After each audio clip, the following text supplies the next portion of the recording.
Dr. Rabbit is coming to our school today. He's here to help our bright smiles stay that way.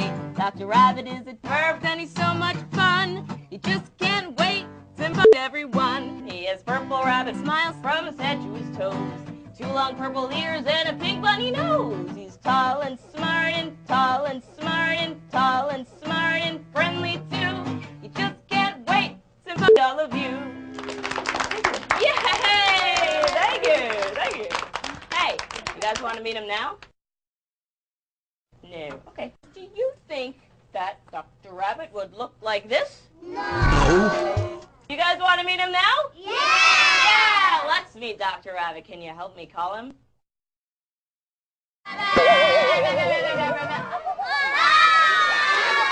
Hello!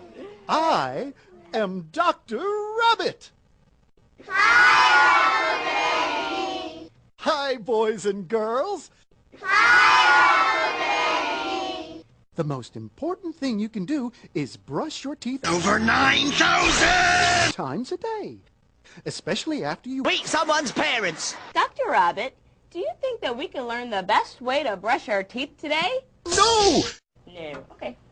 Can you say Smile! Dr. Rabbit. Now, let's sing a song to help remind us of everything that we learned.